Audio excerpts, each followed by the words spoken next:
Hi, it's Christina with the Sisyphean Journal. And if it feels like almost every time you come on this channel, it's somebody else that fell dead at the hands of Dr. Louisa Hagenow, it's probably because with 18 deaths placed on her doorstep, that's more than one a month that we observe. And this is the story that I know the most about, and it could be because it's the one that cost Dr. Hagenow the most and therefore was covered the best. At 6:30 on the evening of May 2nd of 1907, 26-year-old Austrian immigrant Annie Horvatitch asked her new husband Michael to accompany her to the home of Dr. Louisa Hagenow. Louisa Hagenow had been going by the name Louisa Hagenow when she lived in San Francisco.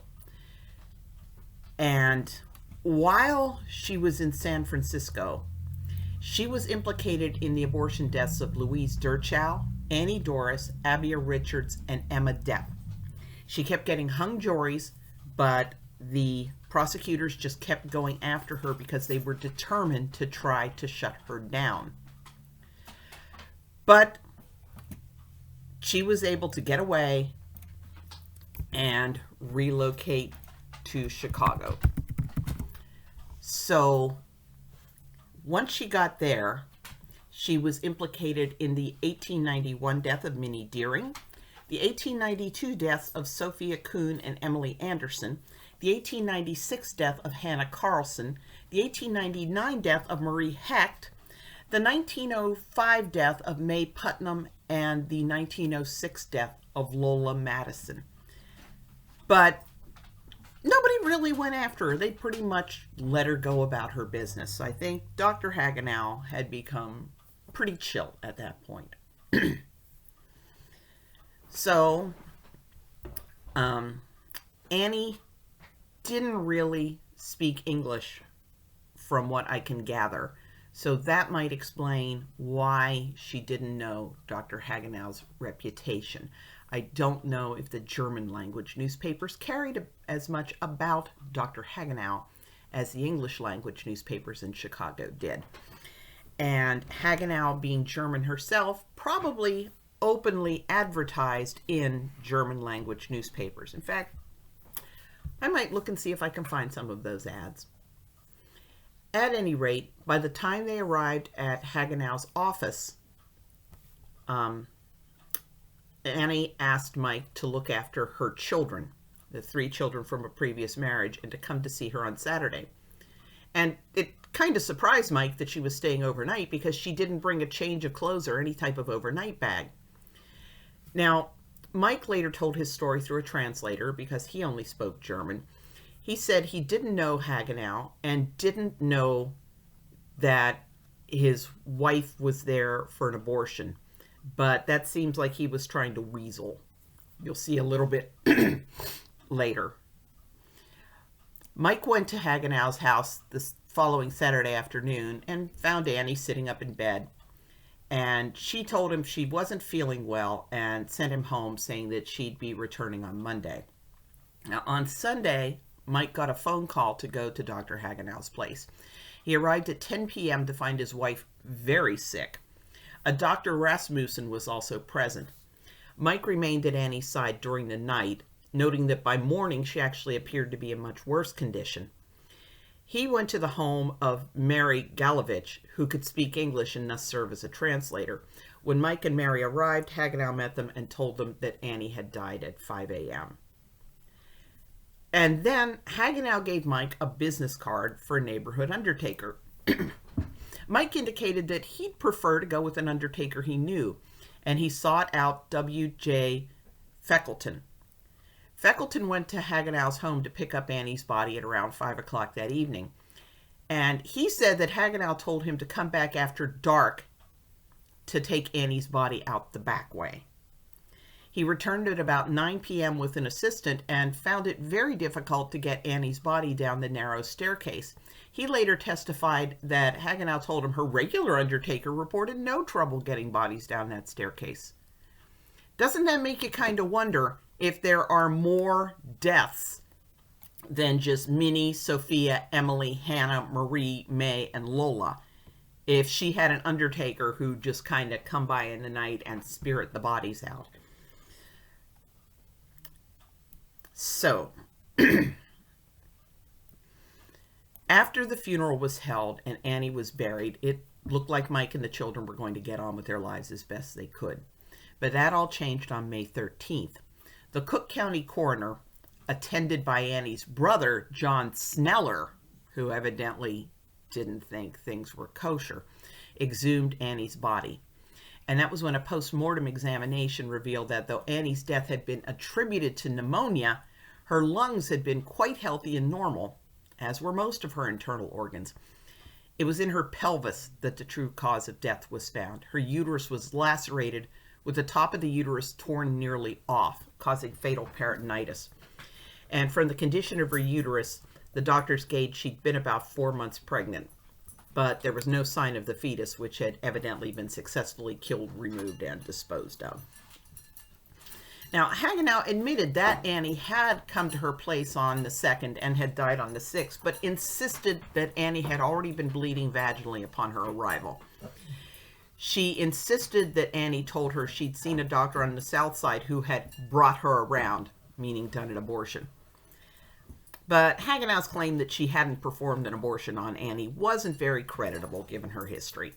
She advertised consistently in the Chicago daily papers with ads reading, Dr. Louise Hagenow, licensed physician, expert, 27 years, female diseases, a new scientific painless method, no operation, good results. In short, she was an open and well-known abortionist. Didn't do much good for Hagenow's case during the trial because one of the things entered into evidence to show that she had a pattern of this behavior was the dying declaration of Marie Hecht, who had died from one of Hagenow's scientific painless abortions, as I said, back in 1899. The police officer who had taken the statement testified. There was also the testimony of a doctor that Hagenow had brought in to try to save the life of a young woman Hagenow had disemboweled during the process of an abortion some 10 or 15 years prior to the trial, which would have been either Minnie Deering, Sophia Kuhn, or Emily Anderson. Like, share, and subscribe so I can find out who that was. Oh, I forgot it also might have been Hannah Carlson. Of course, it might have been another young woman. Hagenow was rather prolific. Another police officer testified about taking the dying declaration of Lola Madison. And to top it off, during cross-examination, lawyers will tell you, do not testify on your own behalf. Just sit down and keep your mouth shut. On cross-examination, Hagenow admitted involvement in the abortion death of Hannah Carlson.